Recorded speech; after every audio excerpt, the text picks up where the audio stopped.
I didn't realize something was wrong until I heard the voice say my name. Not loud, not aggressive, just soft, like someone standing right outside my window, trying not to be heard by anyone else. Please help me? That's when my chest tightened. This all started a couple of weeks ago, and no matter how much I try to brush it off, it doesn't feel over. It feels like whatever it is, it's still out there. I live in a quiet area, not deep in the woods or anything, but far enough from the main town that things get really still at night. Behind our house, there's this stretch of land filled with trees. Not a full forest, it's a thick patch that runs for about a quarter mile before hitting a road on the other side. And across that road, there's something that's always bothered me. A huge body of water. It's fenced off completely, covered in warning signs, no entry, restricted area, stuff like that. Growing up, I always assumed it was some kind of reservoir. That's what everyone says, right? But here's the thing, it doesn't exist online. No name, no listing, nothing on maps. I've checked more times than I can count, and it's like the place just isn't supposed to be there. Still, it became part of my routine. I'm on my school's cross-country team, so I run almost every day. And that path through the trees, it's perfect. Quiet, isolated, and exactly a 2-mile loop if you circle past the road near the water and come back around. Way better than running through my neighborhood where cars fly around blind turns like it's a racetrack. Anyway, the day this all started felt normal. Too normal. I had just finished my run and was heading back through the wooded path when I heard something behind me. A quick rustle, like footsteps, but not quite. I stopped for a second, turned around, and listened. Nothing. No movement. No sound. Just the wind brushing through the leaves. I told myself it was probably an animal and kept walking. But I won't lie, something about it stuck with me longer than it should have. That night, everything changed. It was one of those heavy summer nights, the kind where the air feels thick and storms roll in out of nowhere. I always sleep with my window open, especially when it rains. There's something relaxing about it. And when the storm hit, it hit hard. Thunder shaking the walls, rain pouring like someone dumped a bucket from the sky. I was lying in bed, half asleep, just listening to it all. That's when I heard it. At first, I thought it was part of the storm, a faint sound almost blending in with the rain. But it didn't stop. It was crying. Soft, broken, like someone trying to hold it in. My eyes opened instantly. I stayed completely still, just listening. And the longer I listened, the clearer it got. It wasn't coming from far away. It was right outside my window. Every instinct in my body told me something wasn't right, that this wasn't normal, that I shouldn't even move. Then the crying stopped. For a second, there was nothing but rain, and then a woman's voice, weak, shivering. Can you help me? I'm cold. I swear my whole body reacted before my brain could even catch up. I shot up out of bed, heart pounding so hard it felt like it was going to burst. Every part of me was screaming two different things at once. Run. Help her. And I didn't know which one to listen to. I shot out of bed like my life depended on it. Rain hammered the roof, turning the backyard into a blur of water and shadows, but I didn't care. Every step I took toward the side of the house soaked me instantly, but I had to see for myself. That voice, soft, trembling, desperate, wasn't part of the storm. Someone was out there in trouble. I rounded the corner and froze. Under my bedroom window crouched a girl in a long, soaked white dress, her arms wrapped around herself like she was trying to disappear beneath the small overhang. Her hair plastered to her face, eyes darting, shivering violently from the cold. Are you okay? Do you need help? I called, my voice barely cutting through the rain. For a heartbeat, she just stayed still, as if weighing her options. And then, without warning, she lunged, straight at me. My heart slammed. I braced for impact, but she stopped mid-stride. She glanced up, eyes locking on mine, and suddenly veered off at an impossible speed toward the woods. Barefoot, soaked, vanishing into the shadows before I could even move. I stood there, drenched, stunned, feeling the rain pour down harder as if the sky itself was watching. I didn't follow her. I didn't dare. I ran inside, shaking, and woke my dad. What the hell just happened? He asked, eyes wide. I told him everything. The voice, the crying, the figure in white. He didn't dismiss me, not really. Together we checked every door and window, double locked everything, and talked about calling the police. But it was past midnight. By the time anyone came, she'd be gone. And the woods with the storm raging, no one was going to search through that mess safely. We agreed to wait until morning. Sleep didn't come easy, but eventually I drifted off. The next 2 days felt normal, almost boring. My dad and I tried to rationalize it, maybe a homeless person seeking shelter or someone in the middle of a mental crisis. It seemed like the simplest explanation. But it wasn't the end. A week later, I was out for one of my usual runs. The storm had passed, but clouds still lingered, casting the road and trees in a dull gray light. As I approached the fenced-off water, the mysterious body I'd always wondered about, I glanced through the barbed wire, and there she was, standing at the edge of the water, soaked but perfectly still, watching me. My stomach dropped. She didn't move as I slowed to stare. My heart was hammering, adrenaline rushing back to life, and I realized this wasn't a random person, not a stray or someone lost. She was waiting. The wind picked up, rattling the fence, and in that moment, I had the sickening feeling that whatever had begun that night, it was far from over. I froze mid-step, my heart hammering so hard it felt like it would burst through my chest.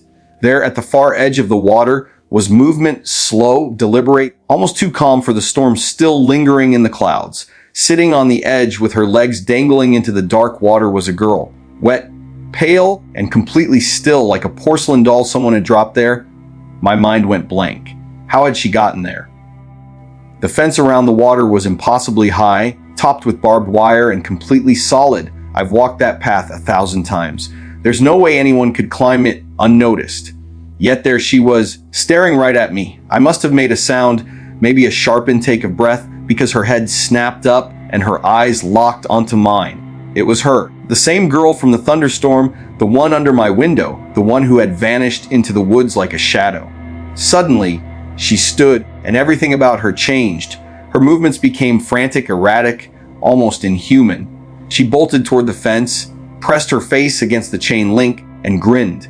But it wasn't a normal smile. It was sharp, wild, like she was daring me, taunting me silently. I shouted, "I'm calling the police!" hoping the words would snap her back to reality. For a second, it seemed to work. She hesitated.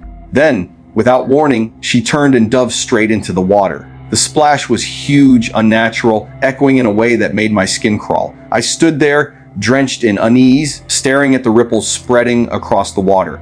Something about the way she moved, the calm in her chaos, it felt wrong. Dangerous. Unsettling. I pulled out my phone and dialed 911, fumbling over my words as I tried to explain what I'd just seen.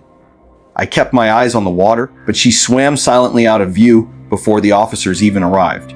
When the police finally showed, they took my statement, promised to check the area, and told me to go about my day normally. Normally, after seeing a person defy the laws of logic and terrorize me like that, I left feeling more exposed than ever. I haven't seen her face again, not fully, but lately I've been hearing things outside my bedroom window at night, soft shuffles, footsteps, sometimes the faintest creak of the siding. Not crying this time, just moving, watching, waiting. I've stopped running altogether. I can't risk it. I know she's unstable, probably dangerous, maybe even following me. But the biggest question, the one that gnaws at me constantly, is this: how did she get past that fence? My sister and I spent hours inspecting it, climbing it, looking for gaps. There's nothing. Absolutely nothing. My cousin Armin has one of those conspiracy theory minds. He swears the water hides something the government doesn't want people to see. Me, I try not to entertain it, but the feeling of being watched, of something hidden just beyond reach, it's real. Every night, when the wind shifts just right and the rain taps against my window, I feel her presence again. I know this isn't over, and deep down I fear it's only the beginning. I never thought a simple argument could drive me this far. My name's Ethan, and my marriage has been falling apart for years. Lately, even the smallest things, like leaving a glass in the sink or forgetting to lock the front door, explode into full-blown fights.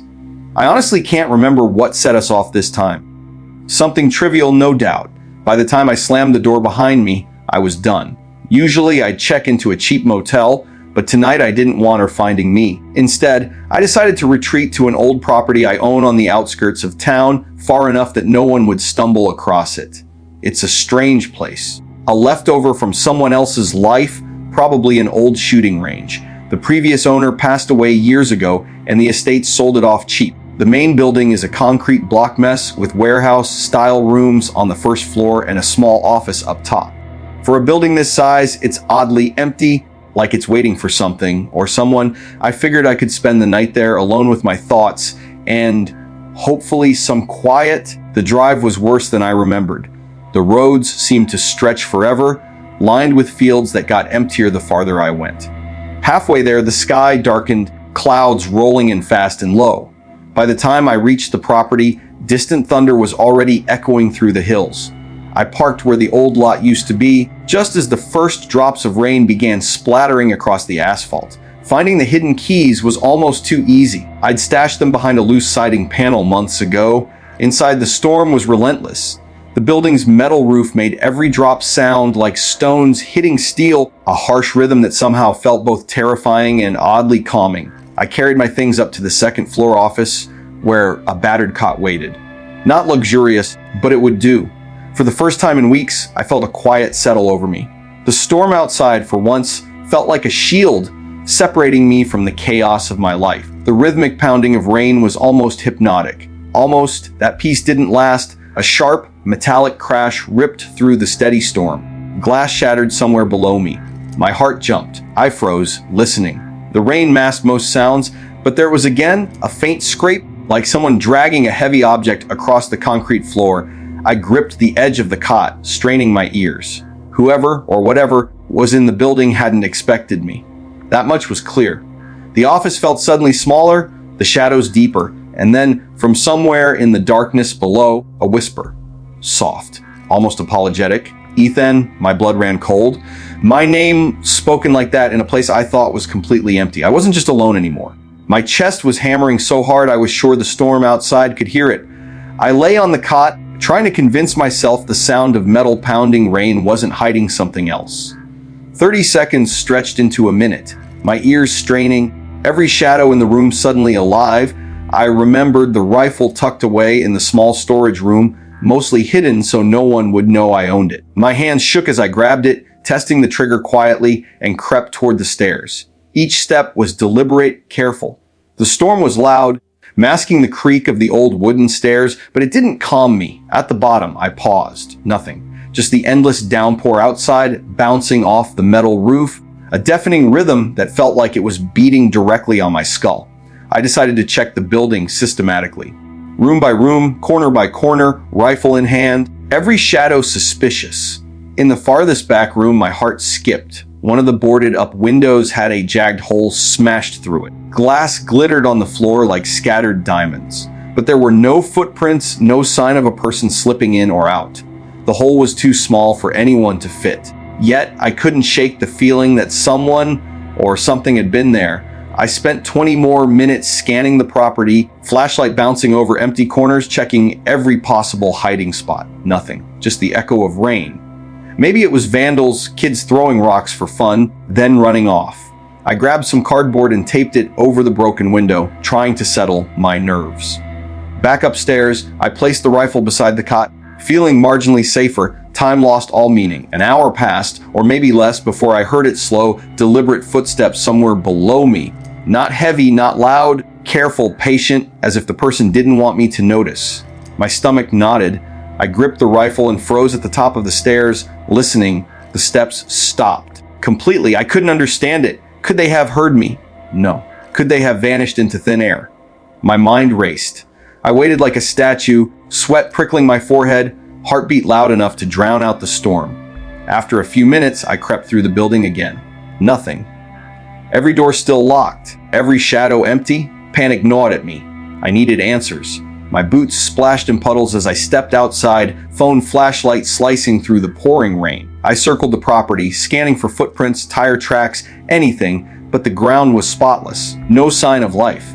The storm kept roaring, yet a chill ran down my spine because deep down I knew the intruder had been here, and for all I knew, they were still out there, waiting. I climbed back to the second floor, trying to convince myself I'd imagined the sounds. Old buildings groan in storms, rain on metal roofs makes every creak and drip sound like footsteps, and my nerves were frayed enough to hear phantom movements everywhere. I told myself to calm down, tried to lie back on the cot, but sleep wouldn't come. Then it happened again. A low, dragging noise from somewhere below, a heavy, deliberate scrape across the concrete floor. Not the wind, not rain, Not any storm made sound I'd ever heard. My stomach flipped. This time, I didn't hesitate. Grabbing the rifle, I stormed downstairs, slamming the old wooden steps and flicking every light switch in sight. The dim bulbs flickered to life, casting jagged shadows that leapt across the walls. I shouted into the darkness, my voice raw with anger and defiance. "I'm armed! I'm not afraid! Get out now!" My words echoed, bouncing off the concrete and steel only to die in silence. Nothing moved. Nothing answered. I didn't call the police, not yet. Part of me knew I'd sound insane explaining it, and part of me worried about exposing the building. It was in rough shape, code violations everywhere. Bringing official eyes here could create more problems than it solved. Then something shifted. In an instant, my frustration, my bravado, my anger, all of it vanished. It wasn't just fear. It was an icy, suffocating presence that pressed against my chest, freezing my blood in place. Every instinct screamed at me, leave. Now, I didn't question it. I packed my bag, returned the rifle to its hiding spot, and turned off every light. The storm raged harder outside, lightning slicing the sky, but I didn't care. I locked the building and drove back through the pouring rain, my hands tight on the wheel, every nerve alive with the memory of that presence. It's been a few days since that night. I still plan to go back. There's something about that place I can't ignore. Maybe I'll install cameras or a security system try to catch whatever or whoever was there. Or maybe it was all in my head. But that uncertainty, that maybe it was real, maybe it wasn't, feeling that's the part that terrifies me the most. Because either possibility is just as horrifying.